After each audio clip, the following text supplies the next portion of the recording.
복된 날입니다. 또 즐거운 날입니다. 또 하나님 앞에 또 예배할 수 있으니 우리가 또 일주일 중에 가장 귀한 날, 가장 귀한 시간에 여러분들도 만나 뵙게 되어서 또 하나님 앞에 감사를 드립니다. 이렇게 좋은 날 하나님께서 저희들에게 주시는 말씀, 오늘 에베소서 5장 16절에서 21절 말씀, 제목은 고밀도 감사라고 하는 제목입니다. 어떤 엄마가 아이에게 이야기할 때 과장하지 말라고 그렇게 가르칩니다. 근데 조금 있다가 이 아이가, 엄마, 지금 저 앞에 자동차 10,000대도 넘게 지나가는 것 같아요. 그러자 엄마가, 야, 과장하지 말랬잖아. 내가 과장하지 말라고 10,000,000번도 너한테 더 얘기했는데.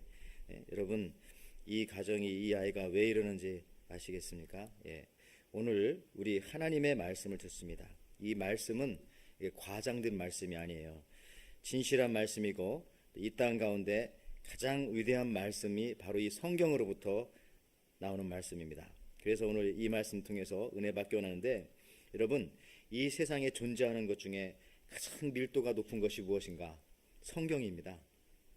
제가 볼 땐 성경. 왜냐하면은 우주를 만드시고 또 운행하시는 그 하나님의 마음, 그 하나님의 뜻을 압축해서 적어 놓은 것이 바로 성경이기 때문에 그렇습니다. 그러니까 이 우주보다 더 큰 걸 이 안에 다 집어 넣어 주신 것입니다. 그래서 우리가 하나님을 알 수가 있죠. 그 크신 하나님을 우리가 이 성경이 없으면 어떻게 알 수 있겠습니까? 그래서 우주에 존재하는 가장 밀도 높은 것은 무엇이냐? 블랙홀이 아니고 뭐 마제스타 그런 별이 아니라 바로 이 성경책, 성경 말씀이라는 것입니다. 여러분, 우리가 무엇을 하든지 밀도가 중요합니다. 덴시리, 이 어떤 일을 하든지 힘을 다해서, 마음을 다해서 하는 것입니다. 우리 하나님도 죄 많은 인간을 구원하기 위해서 아주 밀도 높은 방법을 사용하셨죠. 바로 자기 아들을 십자가에 내어줌으로 우리를 구원하셨습니다. 그냥 용서해 준다고 말해도 되는데 가장 밀도 높은 그 방법으로. 저는 그래서 이 시간 우리의 삶의 밀도, 또 우리가 하나님 앞에 예배하는 예배, 또 사역의 밀도 어떠한가 한번 점검해 보는 시간이 되시기 바랍니다. 그러면 이 밀도라는 것이 무엇이냐? 사전적인 정의는 일정한 단위 면적이나 이 최적 속에 포함된 물질의 비율 정도를 나타낸다. 이렇게 사전적인 정의는 나와 있었습니다. 더 쉽게 말하면 이런 거죠. 우리 하와이는 코나 커피가 유명합니다. 세계 4대 브랜드 중에 하나입니다. 왜 3대도 아니고 5대도 아니고 4대인지는 모르겠지만 어쨌든 4가지 중에 하나의 코나 커피가. 그런데 항상 우리가 주의해야 할 것은 코나 커피가 10%냐 아니면 코나 커피가 100%냐, 이 포장지에 나오거든요. 그것을 보고 사야 합니다. 가격도 많이 차이 나죠. 보통 가게 월마트에서 파는 것은 10% 가격 쌉니다. 근데 그것보다 5배, 6배 비싼 이 코나 100%를 사면 그때 그 커피 맛이 나오는 거잖아요. 그래서 보면은 보통 10%는 손님들 오셔가지고 보니까 친척용으로 사가고요. 100%는 부모님이나 형제 자매용으로 구입하는 것을 보았습니다. 여러분, 이 코나 커피가 많이 들어있을수록 그 맛과 가격은 차이가 있다. 사실 이런 게 밀도잖아요. 10%냐 뭐 100%냐. 특히 우리가 야채나 과일을 살 때도 그 안을 들여다 볼 수 없기 때문에 같은 이 크기라면은 무거운 것을 사는 것이 좋다는 거 우리 주부님들 잘 알고 있을 겁니다. 배추도 들어봐서 무거운 걸 사야지. 또 무도 무거운 거를 사야 그 안에가 꽉 차 있고 그런 걸로 김치를 담으면 맛있는 것입니다. 여러분, 이게 바로 밀도라는 거죠. 속을 안 봐도 들어보면 알 수 있는 겁니다. 이제 우리 11월 감사의 달입니다. 또한 금주 수요일에는 앞으로 3, 4일 남았죠. 사랑방 감사축제가 저렇게 붙어 있습니다. 우리 모두들 다 최선을 다하는 줄을 믿습니다. 대부분 사람들은 지금 밤낮으로 교회에 모여서 준비하는 가운데 이 작품의 밀도를 높이고 있는 것 같습니다. 어떤 사랑방은 감사 작품의 밀도를 높이기 위해서 마지막까지 긴장을 놓치지 않는 팀도 여럿이 있고요. 또 어떤 팀은 반대로 우린 마지막에 높여야 되겠다 해서 지금 마지막을 준비하고 있는 한 팀이 있습니다. 여러분, 저는 이번 이 추수감사절에 드리는 감사가 또 그 어느 때보다도 더 밀도 높은 그냥 하나님에 대한 감사로 가득 찬 그러한 이 제사가 될 줄 믿습니다. 우리 목사님들도 설교 준비할 때 이 밀도를 높이려고 애씁니다. 믿어주세요. 여러분, 주일 설교 한 편 준비하기 위해서 뭐 얼마나 많은 노력을 하겠습니까? 얼마나 이 기도가 필요하겠습니까? 사실 설교라는 것이요, 잘하면 별 효과가 없어요. 근데 못하면 그때 효과가 있다고 하더라고요. 그래서 항상 대충 하면 안 되는 겁니다. 여러분, 권투 선수들도 이야기 들어보면요, 링에 올라가서 상대방과 주먹을 한번 교환하잖아요. 그러면 그때 딱 알아본대요. 아, 이게 되겠구나. 아니면 나 오늘 이제 죽었구나. 이런 생각을 그 한 방만 맞아보면 알 수 있다는 거죠.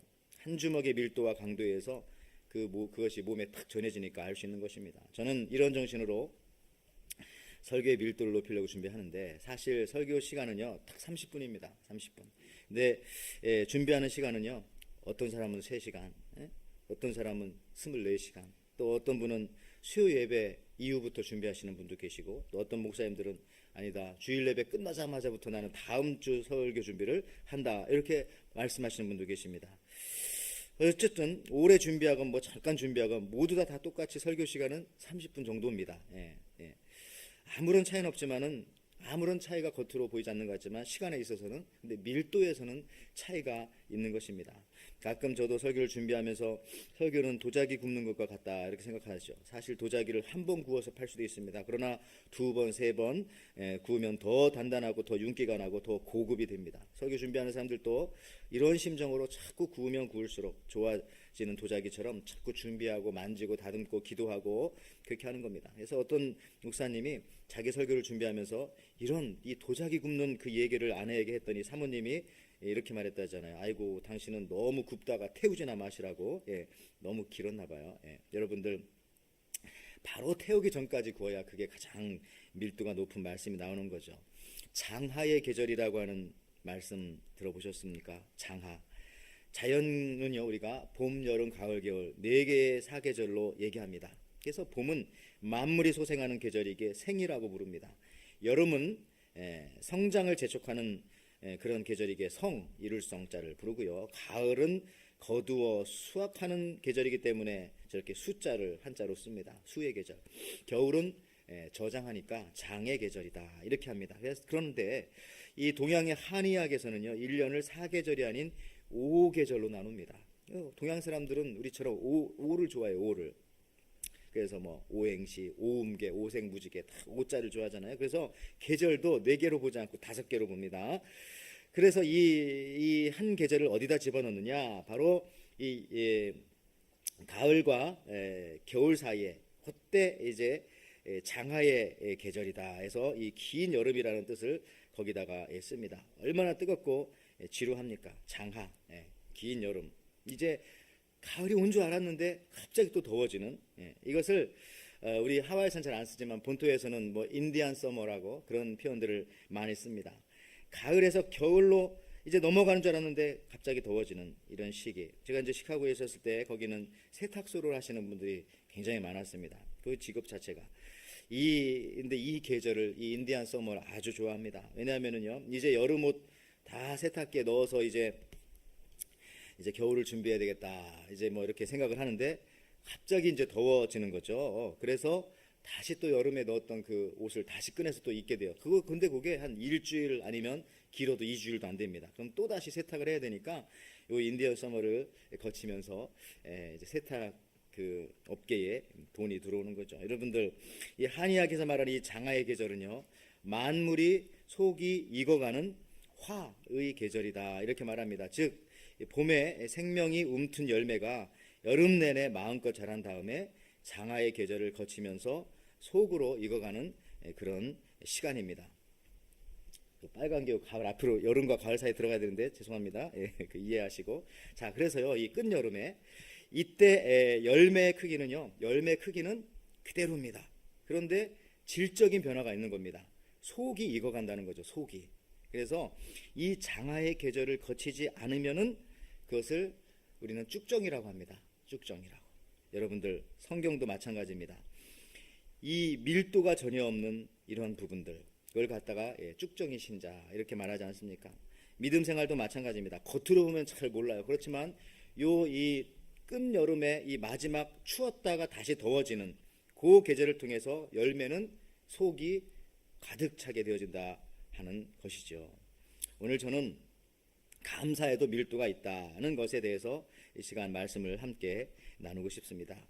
우리가 하나님 앞에도요, 어느 정도 감사해야 합니까? 그리고 현재 내가 드리는 이 감사의 밀도 어느 정도입니까? 우리 작년에 어떤 사랑방에서 그런 찬양 불렀던 게 아직도 기억이 나네요. 뭐 그러니까 감사, 뭐 그럼에도 감사, 뭐 하면서 이렇게 막 했던 거 기억나는데, 참 그래요. 우리가 그러니까 감사, because of의 감사도 있는가 하면 그럼에도, in spite of, 그럼에도 불구하고 난 감사한다. 이 어떤 밀도가 다르지 않습니까?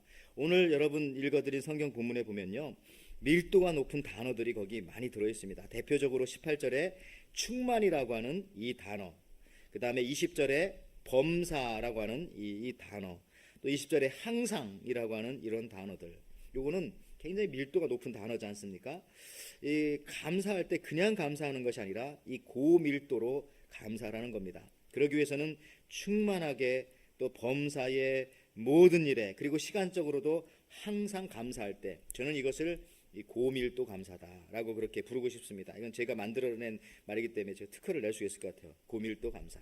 여러분, 에베소서 5장 20절 말씀에 오늘 본문 또 보면요, 범사의 우리 주 예수 그리스도의 이름으로 항상 아버지 하나님께 감사하며, 감사의 이유가 있을 때 감사하는 것만이 아닌, 시간적으로도 항상, 그리고 대상은 모든 일에 감사할 수 있는 이 고밀도에 가득 찬 감사를 하나님께서는 원하신다는 것입니다.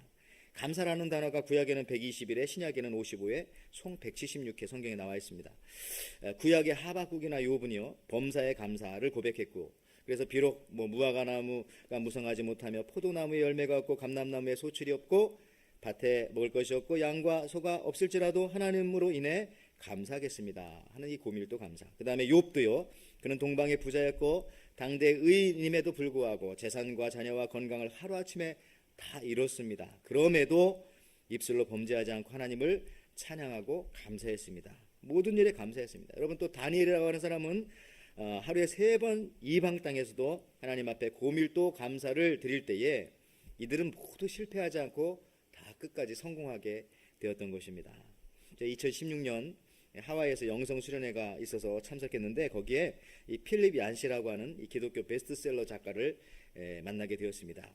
그분은 이 문화 속에서 여러 가지 그 예를 잘 드는 분이십니다. 특히 그분의 책 아무도 말해주지 않는 것들에 보면은요, 다음과 같은 재미난 그 얘기가 있습니다. 그 미국의 핵 잠수함이 사고로 깊은 바닷속에 빠졌습니다. 이 깊은, 여러분, 바닷속은요, 1000m, 2000m 들어가면 수압이 매우 높습니다. 그래서 다른 잠수함은 들어가지 못하고 새 구슬처럼 된 이 둥근, 작고 둥근 이 잠수정, 이 강철구 잠수정이 이제 들어갈 수가 있죠. 우리 영화 같은 데서도 보셨을 겁니다. 그래서 이렇게 들어가 봤더니, 아니, 이 몇 년 전에 가라앉은 잠수함을 보고 깜짝 놀란 겁니다. 왜냐하면 잠수함이 완전 종이짝처럼 이렇게 찌그러져 있었거든요. 바닷속 깊은 곳에. 워낙 압력이 강하니까요. 그런데 이 또 한 가지 놀란 사실은 뭐냐, 이 둥근 잠수정을 타고 들어가서 봤더니 또 한 가지 놀란 것은 물고기는 그 깊은 바닷속에서도요, 헤엄을 치고 다니더라는 겁니다. 쇳덩이 잠수함은 찌그러졌는데 어떻게 그 물고기는 헤엄을 치면서 다니는가. 너무 놀랍지 않습니까? 이게 하나님의 창조의 섭리인데, 그 이유는 이런 겁니다. 물고기 밖의 압력과 물고기 안의 압력이 같다는 겁니다. 그러면 찌그러지지 않는다는 거죠. 즉, 외부의 밀도와 내부의 밀도가 같기 때문에 그 안에서 이 물고기는 살 수 있고 생명을 유지할 수 있다는 거죠. 여러분, 우리 마찬가지입니다. 믿음 갖기 어려운 환경과 고난이요, 이것이 바로 외부 압력이라고 할 때에 속에, 여러분, 우리가 이 영적인 것이 없이 공허한 사람들은 외부 환경에 의해서 형체도 없이 그냥 찌그러져 버립니다. 그러나 예수님을 믿는 사람들 그 속에는 이 고밀도 감사의 능력으로 가득 차 있기 때문에 어떠한 상황 속에서도 찌그러지지 않죠. 깊은 바닷속의 물고기가 그 압력을 개의치 아니하고 살아가는 것처럼. 그래서요, 이 감사의 능력은 바로 이런 것입니다. 어떤 남편이 한 강연회에서 강연을 듣고 재미있는 인사말을 아내에게 들려줍니다. 들어보셨을 거예요. 아름다움이 죄라면 당신은 사형입니다. 이 얘기를 듣고 집에 돌아와서 남편이 부인에게 이것을 써먹는 거죠. 여보, 아름다움이 죄라면 당신은, 근데 갑자기 아내 얼굴을 보니까 그냥 마음이 흔들리고 정신이 혼미해지면서 말이 생각이 안 나가지고 석방입니다. 아름다움이 죄라면 당신은 석방. 그만 아내의 눈빛과 얼굴을 보고 이 외부 압력을 이기지 못하고 그냥 실수를 한 거죠. 비 오는 날 먼지가 났도록 맞았다고 합니다. 그런데 이 집에 이 남자 집사님 한 번은 또 교통사고로 병원에 입원을 했습니다. 남자 집사님들이 이제 병원으로 문병을 왔어요. 아니 왜 이렇게 교통사고 났나 그랬더니 갑자기 제가 운전하는데 이 미니스커트 입은 여자가 바로 옆을 지나가는 바람에 아이 그래 그렇게 한눈을 팔다가 사고가 났어? 그랬더니 아니 그게 아니고 옆에 탔던 마누라가 내 눈을 가리는 바람에 그냥 뭐 전과가 있었나 보죠. 여러분들 우리 마음속에도요 이 고밀도 믿음, 고밀도 감사가 있어야 어떤 세파에서도 우리가 승리를 하는 것입니다. 우리가 이제 11월 우리 교회는요 구약 그 역대기 말씀을 우리가 생명의 삶을 통해서 큐티하고 또 우리 사랑방에서 말씀을 나누고 또 새벽 예배 때마다 말씀을 나누고 있습니다. 지난주 내용은요 솔로몬이 성전을 지어서 하나님께 바치는 그런 내용이었습니다. 솔로몬은 하나님의 말씀을 따라 온 마음을 다해서 성전을 건축합니다. 7년 6개월 동안. 성전의 크기가 크지가 않아요. 길이가 27m, 그 다음에 이 옆에 폭이 9m, 그리고 높이는 13.5m니까 4층 건물. 그러니까 이 4층 정도 되는 콘도 이 정도 크기라고 보면 됩니다. 그렇게 크지 않죠. 근데 솔로몬은 이 성전을 7년 6개월 동안 정성을 다해서 밀도 있게 짓습니다. 그리고 내부 장식 및 성전 기물에 들어갈 주된 재료는 금이었습니다. 금으로 이 도금을 다 했어요. 아주 두껍게. 여러분 성전을 위해서 3,000년 전에 금이 3,300톤이 준비가 되어져 있었습니다. 다윗 때부터. 이게 얼마나 많은 양이냐 이렇게 생각하면 돼요. 지금 전 세계에서 금을 가장 많이 가지고 있는 나라가 미국이라고 말씀드렸죠. 미국이 가지고 있는 금의 양이 9,800톤입니다. 그런데 그 3,000년 전에 3,300톤을 그 조그마한 나라에서 갖고 있었다는 거예요. 러시아가 지금 가지고 있는 두 번째 가장 금을 많이 가진 나라인데 1,800톤. 대한민국은 104톤. 그러니까 이 다윗 시대, 솔로몬 시대에 성전을 짓기 위해서 금을 얼마나 많이 준비해놨는지 여러분 짐작이 가십니까? 그리고요 이 성전을 건축할 때 투입된 공사 인원은요 담꾼, 짐꾼이라고 하죠 7만 명, 작벌하는 사람이 8만 명, 그리고 감독관만 3,600명이었습니다. 이는 솔로몬이 얼마나 정성을 다해서 성전을 건축하였는가를 우리가 볼 수 있는 거죠. 정말 4층짜리 건물 하나 짓는데 이 어마어마한, 그리고 그 안에 인테리어가 그렇게 뭐 복잡한 게 없지 않습니까? 그 안에 무슨 수도 시설이 들어갑니까? 난방 시설이 들어갑니까? 그런 거 하나도 없는데도 불구하고 이렇게 많은 사람들, 그걸 또 짓는데도 7년 6개월. 아니 그 아버지 다윗 때부터 준비한 과정을 말하면 47년 이상 걸리는 거죠. 그런데 이 4층 콘도만한 크기의 이 건물을 짓고, 그리고요 나중에 이 성전을 다 짓고 나서 그 안에서 봉사했던 제사장의 숫자와 레위인의 숫자는요 더 많습니다. 역대상 23장에 보면 38,000명이 성전에서 사역을 했다. 물론 한꺼번에 다 들어가지도 못하죠. 그래서 24 이 팀으로 반차로 나누어서 이제 순변을 따라서 이제 이렇게 봉사를 한 겁니다. 안에서 하는 게 아니라 성전 주위에서 이제 그 성전을 위해서 봉사하는 거죠. 그리고 성가대 숫자만 해도 4,000명. 그 당시에 여러분 어떤 면에서 이 정도 건물에서는 100명이 일해도 이거 충분할 것 같은 느낌이 드는데 38,000명이 달려들어서 했다는 거죠. 저는 이것을 에너지 낭비라고 보지 않습니다. 이것을 저는 오늘 말씀드리는 것처럼 밀도 있는 예배와 이 밀도 있는 사역이었구나. 우리가 무슨 사역을 하더라도요 가득 차게 하나님 앞에 올려드려야 하는 것이죠. 마음과 정성과 가지고 있는 모든 것을 다해서. 오늘 본문에서도 보시면 감사의 찬송을 하는데 얼마나 밀도 있게 강조하는지 몰라요. 오늘 에베소서 5장 19절 말씀 오늘 본문 보시면요 하나님 앞에 찬송을 드리고 싶은데 이렇게 하래요. 시와 찬송과 신령한 노래들로 서로 화답하며 너희 마음으로 주께 노래하며 찬송하며. 사실은 같은 말 5개를 반복한 거예요. 그렇죠? 시도 노래죠. 찬송도 찬송, 신령한 노래, 노래하며 찬송하며. 짧은 구절 안에 얼마나 하나님 앞에 이렇게 벅차게 밀도 있게 가득 차게 찬송을 드리라고 말하고 싶었으면 사도 바울은 이렇게 5번이나 강조했겠습니까? 여러분 신약 성경에요 이 고밀도 예배, 이 찬송에 해당하는 모습이 그려져 있는 부분이 요한계시록입니다. 요한계시록을 썼던 사람은 예수님의 제자였던 사도 요한이요 한 번은 영적 눈이 열려서 천상의 예배를 볼 수 있는 기회를 하나님께서 주셨습니다. 그걸 보고 이제 요한계시록을 쓴 거죠. 거기 보니까 예배 드리는 장면뿐만 아니라 들려오는 소리까지도 들을 수가 있었습니다. 계시록 14장 2절 말씀이죠. 내가 하늘에서 나는 소리를 들으니 많은 물소리 같고 큰 뇌성도 같은데 내게 들리는 소리는 검은 고 타는 자들의 그 검은 고 타는 것 같더라. 예배를 드리는데 찬송 소리가 무슨 소리처럼 들렸냐?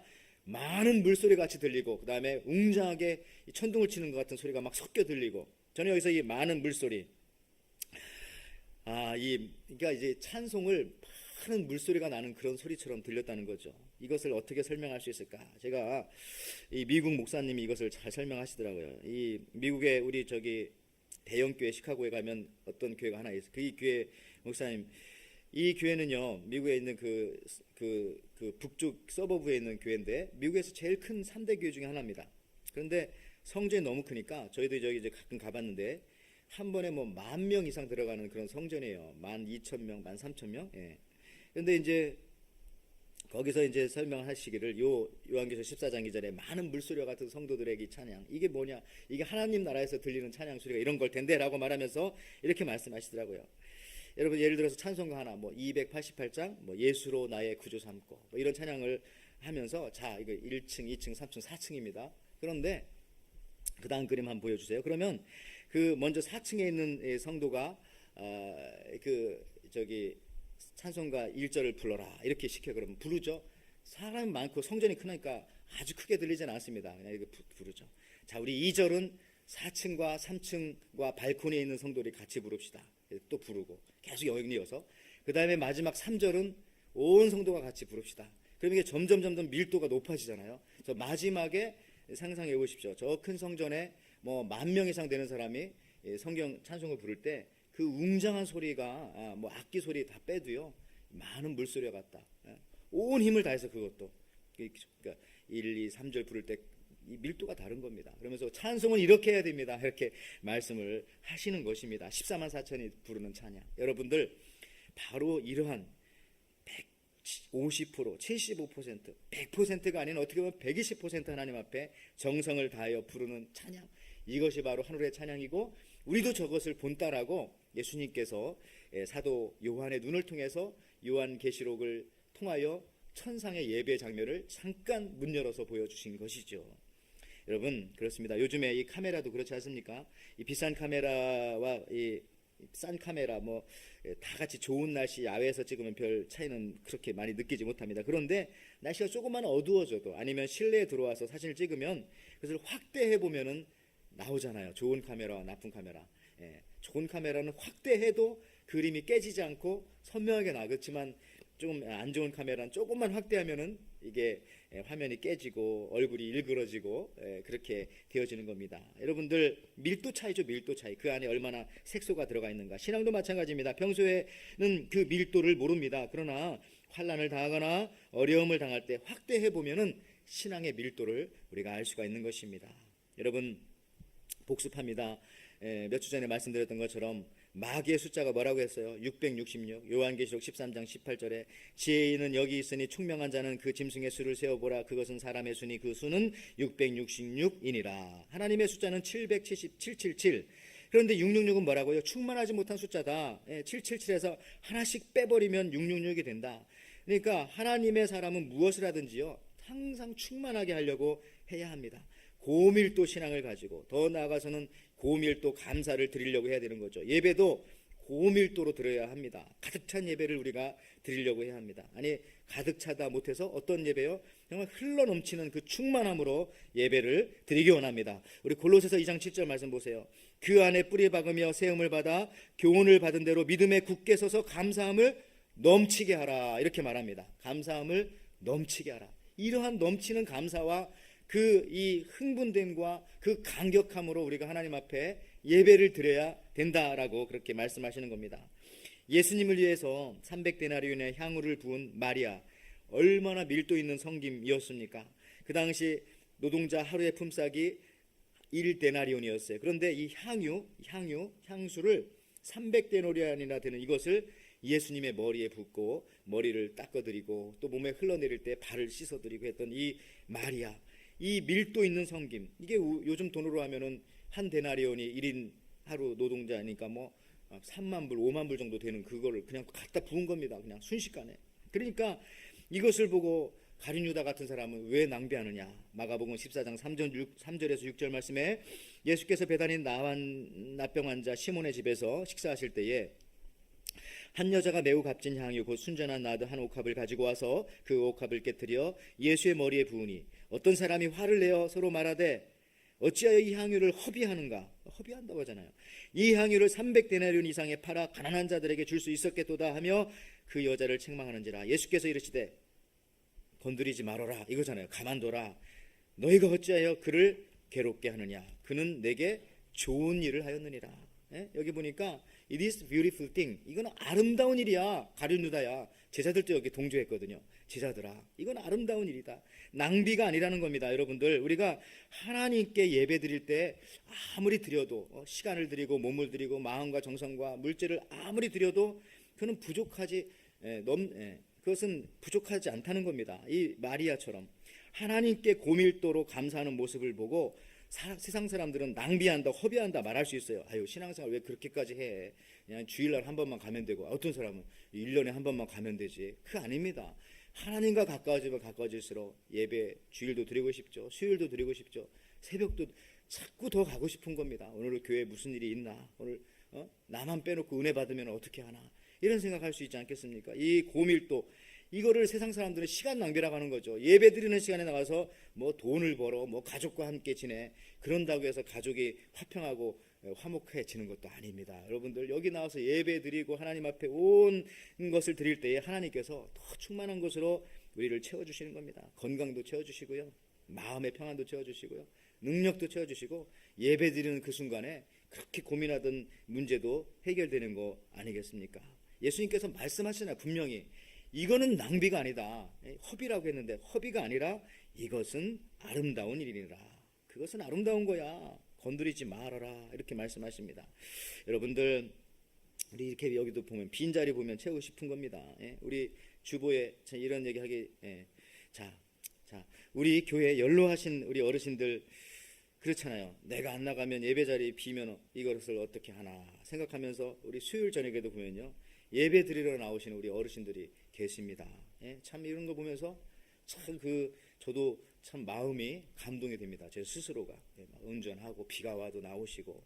왜냐하면 뭐 그냥 와서 은혜를 받을 때도 있지만 은혜를 안 받고 가실 때도 있겠죠. 그렇지만 와서 이 자리를 채워주시려고 예배 드릴 때에 이런 마음들, 또 어떤 사람들은 아이들을 둘 셋씩 얻고 나와서 이 감사 축제를 준비하는 그런 사랑방, 또 보니까 우리 청년들도 학교 시험이 있는데도 나와서 또 감사 축제를 준비하는 우리 청년들 모두 다 이 고밀도 감사와 예배를 향해서 이렇게 나가는 겁니다. 이것이 바로 하늘의 예배의 모습입니다. 처음 여러분, 그래서 우리 이 하나님 믿는 사람들은 처음 믿을 때부터 이 고밀도로 믿어야 돼요. 이왕 하려면 확실하게. 그래서 어떤 분은요, 처음 믿을 때부터 새벽 예배를 드리고 수요 예배를 드리는 사람이 있어요. 왜 그런가 물어봤더니 자기를 전도한 사람이 그런 사람이었기 때문에 그렇게 된 겁니다. 자기는 몰랐대요. 한 1년 정도 지나고 나니까 다른 사람들은 20년, 30년, 50년 믿었는데도 주일날 예배 드리는 사람, 주일날만 예배 드리는 사람이 있더라는 얘기죠. 근데 자기는 처음부터 그런 사람한테 전도를 받았기 때문에 신앙생활 이렇게 하는 것인 줄 알았다, 이렇게 표현도 하더라고요. 여러분들, 그래요. 우리가 하나님 앞에 드리는 것은 천상의 예배, 또 오늘 본문에 있는 말씀과 같이, 여러분, 이른 양의 비유를 보십시오. 99마리를 양 우리에 놓고 왜 한 마리를 찾습니까? 99마리도 많은데. 이거는 여러분, 신앙생활 하다 보면 자꾸 하나님의 마음과 우리가 닮아가게 되는 겁니다. 자꾸. 그러니까 하나님도 얼마나 밀도 있는 사랑을 우리에게 해주셨다고요? 자기 아들을 주시기까지 뭔가 가득 채워서 우리한테 주시고 싶은 겁니다. 마찬가지로 우리도 하나님 앞에 뭘 드릴 때 가득 채워드리고 싶거든요. 99마리? 그래, 한 마리를 그걸 찾아다 갖다 놔야 이 하나님 앞에 드리는 건데, 이게 내 양이 아닌데. 여러분들, 한국 사람들이요, 우리 같은 한국 사람들은 참 복받은 민족입니다. 밀도가 높을 수밖에 없어요. 신앙생활을 해도 우리들은 참 잘합니다. 그래서 인도의 시인 이 타고로 그래 말했잖아요. 한국은 조용한 아침의 나라다. 그래서 새벽에 일찍 일어나는 그런 민족은 유태인하고 우리 그 한국인들 원래 일찍 일어났습니다. 그래서 유태인들은 베이글 빵 먹잖아요. 누룩을 넘치 않은 베이글, 일찍 일어나서 먹으려고. 자, 한국 이 기독교가요, 세계 기독교 역사상 유례 없이 부흥한 것도요, 새벽 기도 때문에. 새벽 기도에 사람들이 나와서 기도하면 여러분, 교회가 편안하고 우리의 가정이 편안한 건데요. 이 영목침이라는 말 들어봤어요? 영목침. 한국 사람들이 옛날에 선비들이 목침 할 때 베개죠, 베개. 영목침이라고 하는 것은 뭐냐? 나무에 그 옹이가 있는 것을 딱 잘라가지고 베개를 만든 겁니다. 그러니까 이걸 비고 자면 어떻게 되겠어요? 자꾸 찔리니까 일찍 일어나게 된다는 거예요. 선비들이니까 공부할 때. 그리고 여러분 상계침이라고 하는 이 베개도 있습니다. 이것은 어떤 거냐면은 뭐 저기 나와 있는 저 밑에 있는 저런 것처럼 생기지 않았을까 생각합니다. 나무로 만들었는데 이제 안에가 이제 이렇게 비어 있어요. 거기다가 뭘 집어넣느냐? 상계, 서리상 닭게, 서리 맞은 닭. 그러니까 9월이나 10월쯤 한국은 서리가 내립니다. 그때 태어난 닭은 크지가 않아요. 병아리보다 조금 큰 그런 닭입니다. 아무리 그게 다 성장해도 그거를 저 베개 그 목침 속에다가 집어넣고 잠을 잤다는 겁니다. 물론 지금은 뭐 동물협회에 의해서 이렇게 구속될 수도 있지만은 옛날엔 그랬다는 거예요. 왜냐하면 새벽에 거기 닭이 울잖아요. 그러니까 일찍 일어나는 겁니다. 선비들이 글을 읽으려고 옛날에 저렇게 알람 시계를 만들어서 우리 한국 사람들. 그래서 우리 한국 기독교는 100년 만에 세계 교회 1000년이 이루어낼 것들을 이루어냈습니다. 뭐 부작용도 있지만은 뭐 극복할 것입니다. 기도하는 민족이니까요. 여러분 이 고밀도 신앙이요 시간을 초월하게 만드는 겁니다. 예수님도 새벽 스타일이셨잖아요. 마가복음 1장 35절에 아주 이른 새벽에 예수께서 일어나서 외딴 곳으로 나가셔서 거기서 기도하고 계셨다. 여러분 다윗도 아침부터 하나님께 기도하고 하루 7번 기도했다고 다윗은 성경에 기록하고 있어요. 시편 119편 164절에 이것이 다윗의 시라면은요 주의 의로운 규례들로 말미암아 내가 하루 7번씩 주를 찬양하나이다. 찬송하면서 기도하고 감사하고 했죠. 여러분 신앙의 밀도를 자꾸 높이고 싶은 겁니다. 우리가 하나님의 사랑을 깨달으면 깨달을수록 주님과 가까이 가면 가까이 갈수록 하나님 나라가 가까워오면 가까울수록 밀도를 높이고 싶은 겁니다. 믿음의 사람들은. 다니엘은 어떻게 하루에 3번씩 기도했어요. 다니엘서 6장 10절에 다니엘이 이 조서에 왕의 도장이 찍힌 것을 알고도 자기 집에 돌아가서 윗방에 올라가 예루살렘을 향한 창문을 열고 전에 하던 대로 하루에 3번씩 무릎을 꿇고 기도하며 그의 하나님께 감사하였더라. 하루에 3번 이상 감사. 다윗은 더 수준 높아서 7번. 여러분들 이제 말씀을 마칩니다. 이 기도의 밀도, 이 감사의 밀도, 여러분 이번 추수감사 절기를 통해서 여러분과 함께 우리가 다시 되찾고 싶습니다. 이 예배함의 이 밀도 높은 예배. 이번 추수감사 절기에 우리 에덴교회는요 우리 각사랑방 감사축제를 통해서 또 다음 며칠 3, 4일 남았죠. 또 다양한 여러 가지 방법을 통해서 또 고밀도 감사를 우리가 하나님 앞에 드리는 겁니다. 그냥 최선을 다해서 할 수 있는 이상 우리 잘하는 게 중요한 게 아니라 그냥 가득 채워서 하나님 앞에 좀 올려드리고 싶은 그런 마음으로 드릴 때 하나님께서는 우리의 마음을 받으시고 좀 힘들어도 같이 참여하면서 그러면 하나님께서도 우리에게 주실 때 어떤 축복을 주십니까?